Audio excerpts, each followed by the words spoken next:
Friends, I was preaching in a certain church over a period of about 2 months. And every Sunday there was put in the collection box an envelope that had written on it, I owe you, 1 week, $35 for a sermon. Another week, I owe you $15. Another week, an envelope, I owe you $40.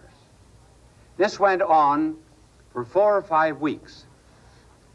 And it was always an IOU. One day, there was put in the collection box an envelope containing the sum of all of the IOUs, amounting to about $220. Well, I was rather delighted that the talks were that good. But the next week, there was put in an envelope, and it read, you owe me 40. You have no idea what this show is about, do you?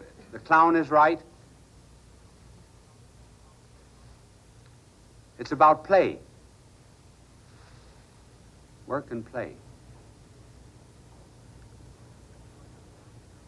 You remember the story of the boy on an airplane that was causing a commotion running up and down the aisles, and the stewardess said to him, little boy, would you like to go outside and play?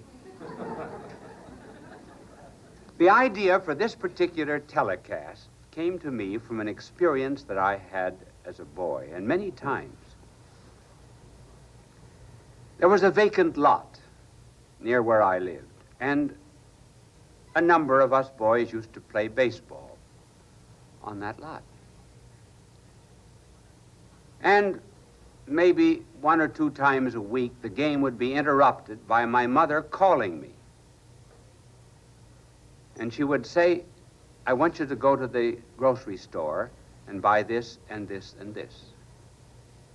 And I would always say, well, Mother, listen, why can't you wait until the game is over? She said, what difference does it make whether you're running to a grocery store or running around the bases? You know, I never could think of an answer. But later on, when I went to school, I found an answer. She probably knows the answer already because, please God, she's in heaven. But, oh no, I won't tell you where I found the answer. Later on, I may tell you. But I did find the answer. And the answer was in the philosopher Thomas Aquinas. For those of you who are studying philosophy, you will know what this reference is. And you can look it up yourself. I'm not going to explain it. That's the reference in Aquinas. On play. What was the answer that he gave? The answer that Aquinas gave actually was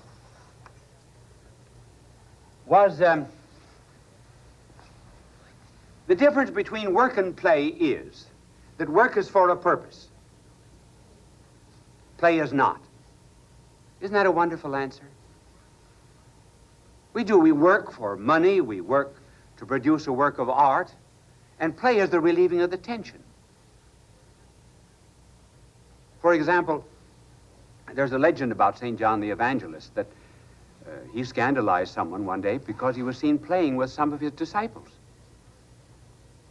And this Pharisaical person said to him, why do you play? And he said, take your arrow and your bow. Now shoot the arrow into the sky. Did you enjoy it? Yes. Well, keep on doing it all day. Oh, he said, I would get tired. Well, he says, that's the way it is with any kind of work. The work has to be relieved by play, but play and work are related. Now, you find this in Scripture. In a very interesting passage. I've never seen a commentary on it. But the passage runs something like this. I was with the workman as he made the universe, playing before him all the day. ludens coram eo omni tempore. Notice that there were two elements. First of all, the workman. I, who was I? I was wisdom, the one who becomes Christ. I was with him in the creation of the universe, playing with him all the days. Can the creation be play? We can understand how it can be work. So we speak of, he labored for 6 days making the world. Yes, creation was work. It was something serious. There had to be tumbles, planets and universes and stars, tumbling, as it were, from the fingertips of God. The blowing and the infusing of the law of gravitation into the material universe, so that all material things were drawn to the center of the earth. And then the other law in our own hearts drawing us up above. All of this was work. But where did the play come in creation? We know that he rested the seventh day, but here there's play, playing before him. Why play? Because the playing or the making of the universe was not necessary. God was under no compulsion to tell the secrets of his being to nothingness. Love is always free. It's under no obligation. And that is why when you're not under any obligation, when it's love, there's play. That's one of the reasons, too, why Isaac was recognized to be with his wife. He was playing. So that in the divine order, these two things always go together. Now, I mentioned Scripture. But did you know that this very same idea appears in a Greek philosopher over 4 centuries before Christ, namely the philosopher Plato? Plato, in his work Timaeus, pictures the Logos, that is to say, the divine mind. The Logos holding the universe in his hand and playing with it.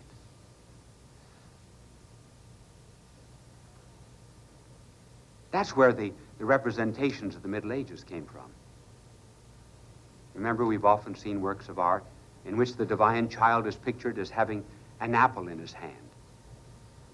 Well, the apple stood for the world.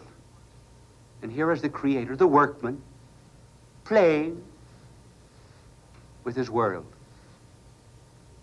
As a poet has put it, swinging the world, a trinket at his wrist.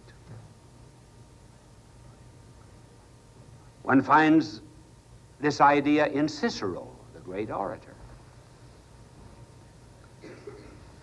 Cicero said, whenever you're giving a serious discourse, every now and then introduce play. Something light. Let it distract, but never completely disturb the gravity of the discourse. There was an American poet, Father Tabb, who,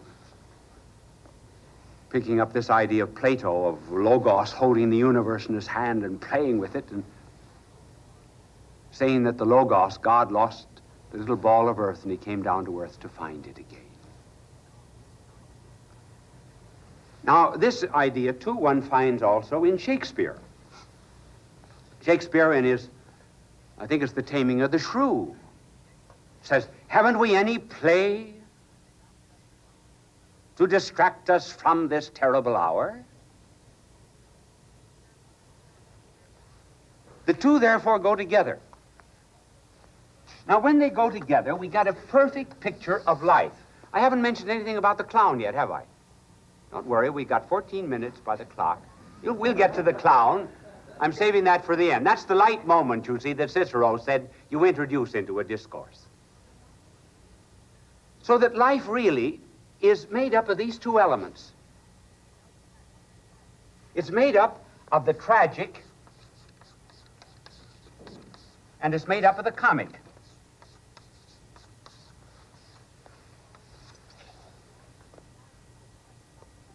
Why does life have a serious side? You know why? It's because we have freedom. And freedom implies responsibility. And believe me, responsibility, which is the liberty to open certain doors and close others, produces the tragedy of life.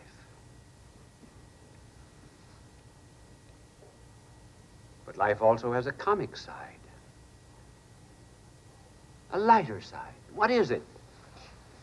It's life. How often we say, it's great to be alive. There's joy in living. And so from the notion of play, we get a true concept of what is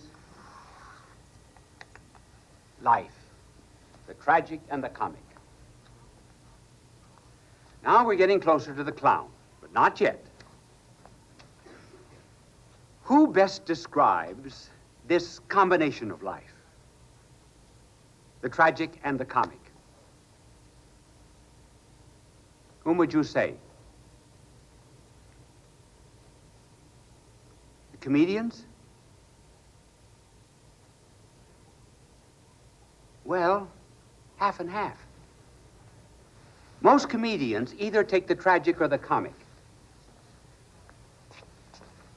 Now let us see how some great comedians of our times take this double aspect of life, of work and play, the tragic and the serious. Who would you say was a comedian who very well exemplified the tragic side of life? Jack Benny. Why? Jack Benny's always the victim. Everybody makes fun of him. He's the butt of every joke. He doesn't know what to answer, so it's looking out into empty space.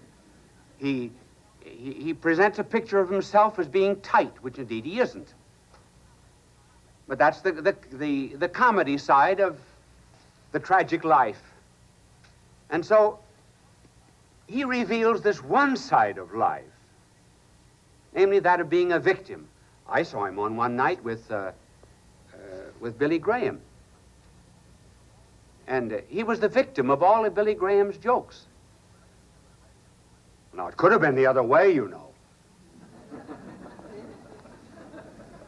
But no, Jack Benny is the tragic character. Who's the comic? Who gets joy and thrills and sees the funny side of life? I would say Bob Hope. Isn't that right? Bob Hope is on top of everything. He's on top of the world. Political situation, find something to laugh at. Economic situation, something to laugh at. He can talk to soldiers and the seriousness of war. He's on top of that. And so he brings out the comic side of life. There's very few comedians have ever brought it out. Now, who depicts both sides? Now you know the answer, don't you? I told you. The clown, that's right. The clown.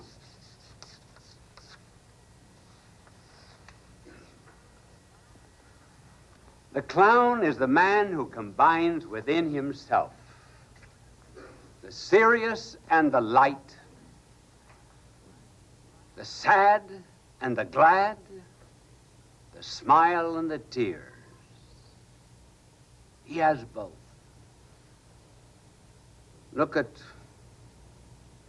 Emmett Kelly. Sad. Did you ever see anyone so sad? And he's typical of almost all clowns. But with that sadness, there's also humor in the things that he does. A clown belongs to no social class.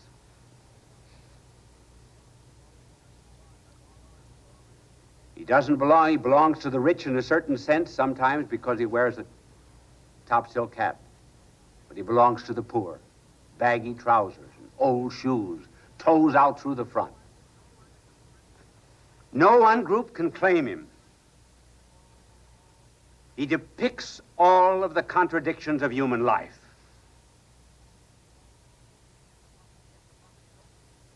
He is the butt of jokes. Someone else carries a plank across the sawdust ring, hits the clown on the side of the face. He's always being knocked over.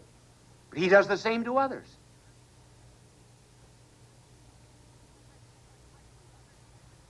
Why do we like the clown?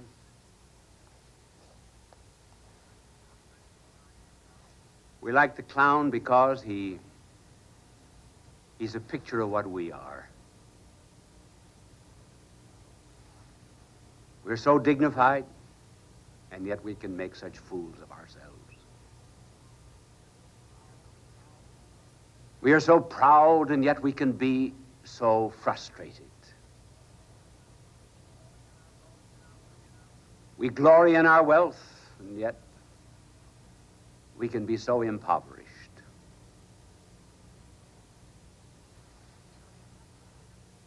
Charlie Chaplin was the great clown for a time.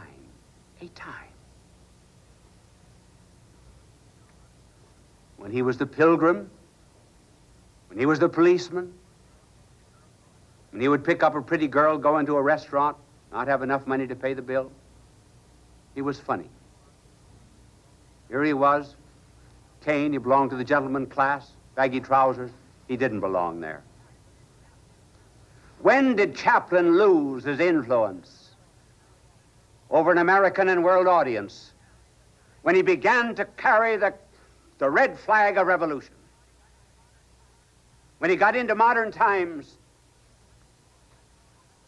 and became a kind of a social reformer and put himself in a certain class, he lost it all.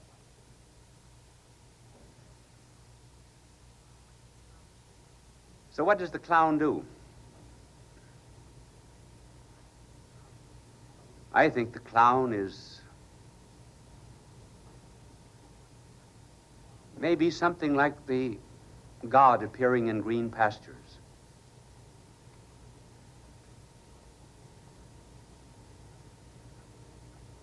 He makes us ridiculous. He makes us laugh at ourselves. And there's only one time in Scripture where God is said to laugh.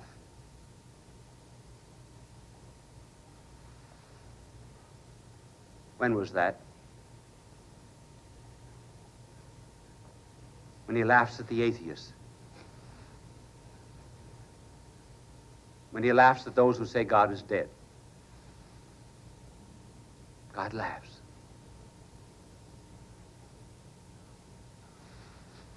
The clown is laughing at finite men who try to make themselves the infinite. He's laughing at the poor to make themselves rich. He's laughing at the rich who refuse to be poor. And God himself laughs in the same way. He laughs at man who's the carbon copy and calls himself the original. He laughs at man when he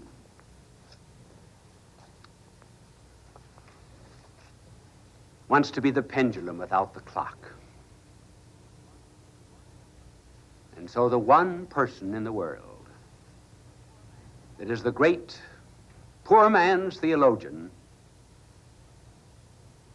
is the clown.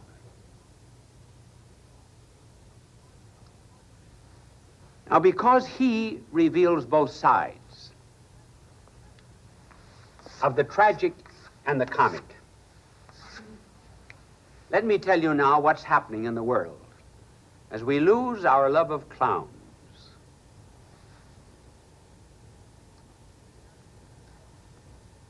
We have people today dividing themselves into two classes, something like the comics.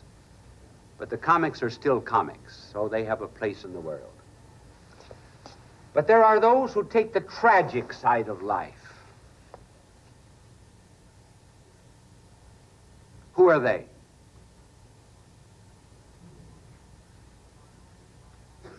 There are many of our modern youths who are so sad with their long faces and long hairs like Job's seated on the dung heap.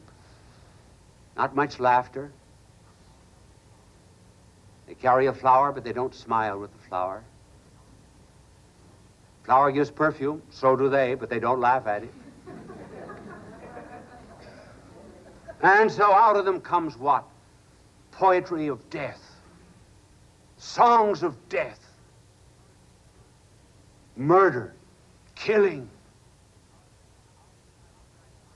Out of it comes this side of life, the existentialists.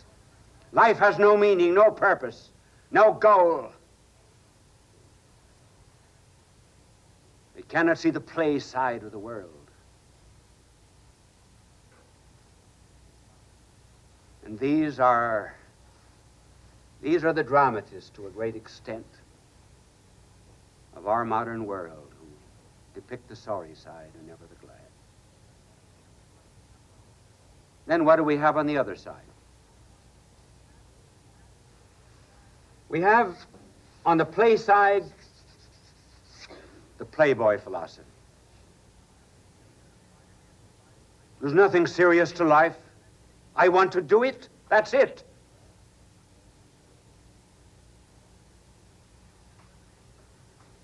They will to do everything they please, and then they get tired of doing what they please. These are the hedonists, whose law is pleasure. These are the pessimists. And this is the story of those who cannot see life as a whole, who cannot see that it involves a few tears, but also laughs. And I wonder if the right philosophy was not given the day that the Logos, or truth incarnate, said, "What doth it profit a man if he gain the whole world and lose his soul?" Lose his soul. That is the serious side of life. That's the work side. Work while you have the light. The other side, what does it profit if you gain the world and lose your soul? The world, that's the comic side. That's the light side. We mustn't make the secular too serious. In other words, the clown is right.